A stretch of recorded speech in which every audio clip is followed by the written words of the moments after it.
Effects of smoking on your reproductive life.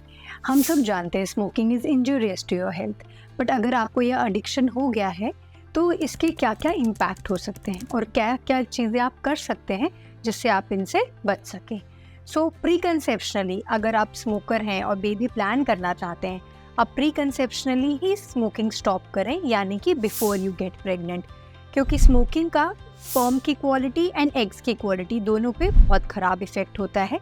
ये DNA damage कर देता है, जिसके कारण क्रोमोसोमल एबनॉर्मेलिटीज़ होने के चांसेस हो जाते हैं बेबी। इंक्रीज रिस्क हो जाती है ट्यूबल एक्टोपिक प्रेगनेंसी की, बिकॉज फेलोपियन ट्यूब्स की मोटिलिटी कम हो जाती है। मिसकैरेजेस के रिस्क भी बढ़ जाते हैं, कंसीव करना भी डिफ़िकल्ट हो जाता है, और प्री मेच्योर मेनोपॉज या अर्ली मेनोपॉज के रिस्क बढ़ जाते हैं। इवन अगर आप आईवीएफ की तरफ जाना पड़ रहा है आपको, तो आईवीएफ की सक्सेस रेट भी कम हो जाती है। इसलिए it is best to stop smoking before you plan your baby. But now अगर आप प्रेग्नेंट हो गए हैं एंड ऑलरेडी आप स्मोक कर रहे हैं, तो इट्स नेवर टू लेट। आप अभी भी स्टॉप कर सकते हैं, बिकॉज जब भी आप स्मोक करते हैं तो जो ऑक्सीजन कैरिंग कैपेसिटी होती है आपके ब्लड की, वो रिड्यूस हो जाती है। वो ही रिड्यूस्ड ऑक्सीजन वाला ब्लड बेबी को पहुंचता है। इसके कारण बर्थ वेट में लो बर्थ वेट बेबीज़ होने के, प्लेसेंटा के issues like abruptio placenta, placenta previa, preeclampsia, इन सब के रिस्क बढ़ जाते हैं। मिसकैरेजेस के risk, water break, premature water break होने के रिस्क, ये सारे रिस्क भी बढ़ते जाते हैं अगर आप ड्यूरिंग प्रेगनेंसी भी स्मोक कर रहे हैं।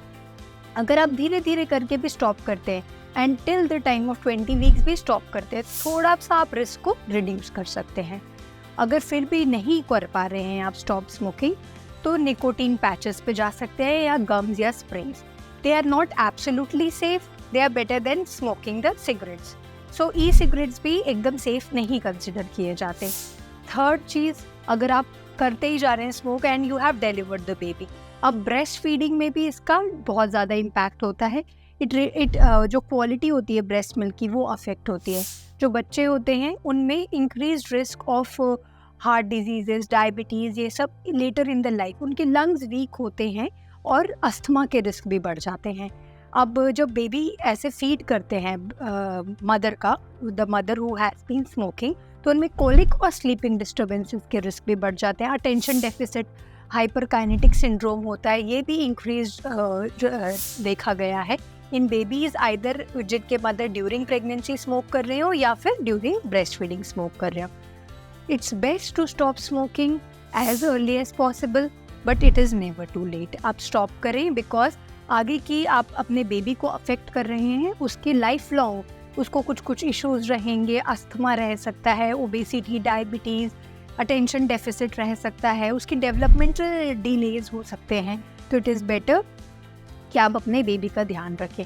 और फिर भी आपको अगर स्मोक करना है तो do not smoke before feeding your baby.